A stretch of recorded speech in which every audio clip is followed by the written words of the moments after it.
एक बहुत ज़्यादा hot topic BTech computer science engineering. Now इस वीडियो में ना बहुत सारे फैक्ट्स पे हम लोग बात करने वाले हैं, रियलिटी पे हम लोग बात करने वाले हैं। बहुत ध्यान से सुनिएगा। इंडिया में ना हर साल 15 लाख से ज़्यादा बच्चे इंजीनियरिंग की ग्रेजुएशन कंप्लीट करते हैं, बट पता है रियलिटी क्या है? 83% से ज़्यादा स्टूडेंट्स ऐसे हैं जिनको रेलिवेंट जॉब्स ही नहीं मिल रही है। मीन्स जो भी उन्होंने कोर स्पेशलाइजेशन अपना लिया था या कोर प्रोग्राम जो भी उन्होंने चूज़ किया था उसमें उनको जॉब ही नहीं मिल रही है। उनको जॉब सेल्स में या शायद किसी और डोमेन में मिल रही है, बट कोर डोमेन में उनको जॉब नहीं ऑफर की जा रही है। अब इसको वैलिडेट करते हैं एक न्यूज़ आर्टिकल के साथ, जिसका कहना है 82% कंपनीज रिक्रूटर्स ऐसे हैं जो स्ट्रगल कर रहे हैं राइट टैलेंट को हायर करने के लिए। परफेक्ट एग्जाम्पल देता हूँ मैं। अंकुर अग्रवाल जो कि एक LHR कंपनी के फाउंडर हैं, उनका कहना ये है इंडस्ट्री जो आपसे स्किल्स एक्सपेक्ट कर रही है कॉलेजेस में वो पढ़ाया नहीं जाता है, मतलब स्किल्स का मिसमैच काफ़ी ज़्यादा है। एंड ये सिर्फ अंकुर अग्रवाल जो कि LHR ग्रुप के फाउंडर, ये सिर्फ उनकी कहानी नहीं है। हर दूसरी कंपनी का सेम यही कहना है, जो स्किल्स उनको चाहिए वो कैंडिडेट्स के पास है ही नहीं, क्योंकि जो कॉलेजेस में आपको पढ़ाया जा रहा है वो रोटन थ्योरीज पे पढ़ाया जा रहा है, उसका ग्राउंड इंप्लीमेंटेशन, प्रैक्टिकल इंप्लीमेंटेशन कुछ नहीं है। आज जहाँ आर्टिफिशियल इंटेलिजेंस की बात की जा रही है, कॉलेजेस के लेबोरेटरीज में इंटरनेट तक नहीं होता है। जो फैकल्टीज आपको पढ़ा रहे हैं उनको बेसिक लेवल की कोडिंग तक नहीं आती है। और अगेन आर्टिफिशियल इंटेलिजेंस पे हम लोग बात कर रहे हैं। सैम ऑल्टमैन, ये सारे परफेक्ट एग्जाम्पल हैं अभी किस तरीके से आर्टिफिशियल इंटेलिजेंस ने मैक्सिमम जॉब्स को रिप्लेस कर दिया है।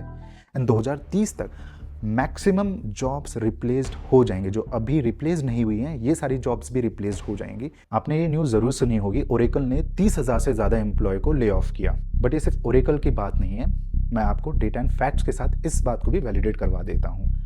2026 के Q1 में 73,000 से ज़्यादा ले ऑफ्स हुए हैं, एंड वो भी सिर्फ 90 कंपनीज़ में। अगर हम सारी कंपनीज़ को इसमें इंक्लूड कर दें तो ये नंबर कितना बड़ा हो सकता है आप अंदाज़ा लगा सकते हैं।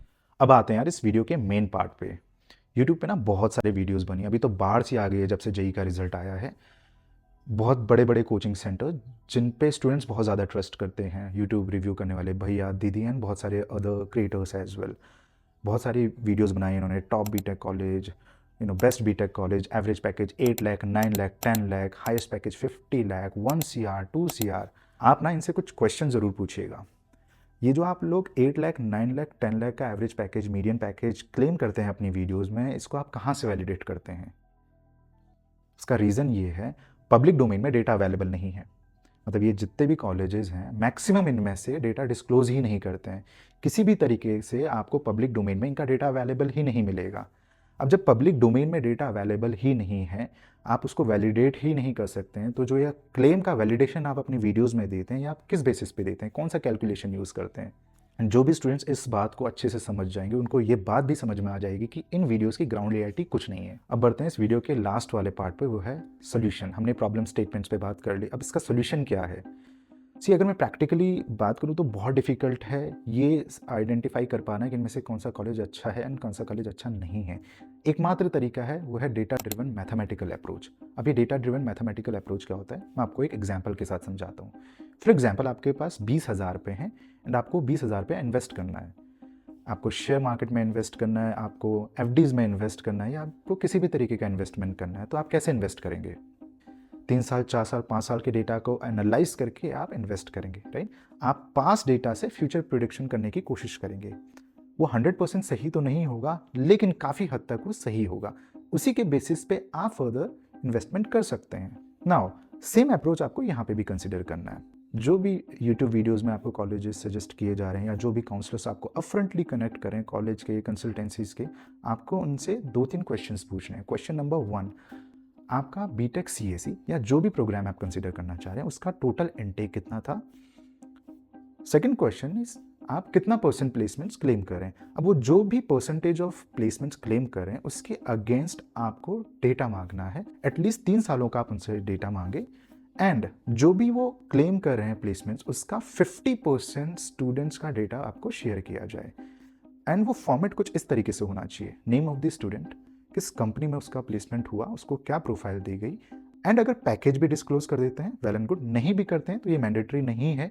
आई अंडरस्टैंड बहुत सारी कंपनीज पैकेज डिस्क्लोज करने से मना करती है। तो आपको नेम, कंपनी एंड प्रोफाइल, ये 3 फॉर्मेट में डेटा लेना है एटलीस्ट लास्ट 3 ईयर। कोई इससे ज़्यादा दे देता है well and good, but minimum 3 years का आपको उनसे डेटा लेना है। इस फॉर्मेट से आपको सारे क्वेश्चंस का आंसर मिल जाएगा। एग्जाम्पल, आपने बीटेक CAC लिया, आपको जो जॉब मिलनी चाहिए वो कोर बीटेक सीएससी के डोमेन्स में, जो टेक्निकल डोमेन है वहाँ पे जॉब मिलनी चाहिए।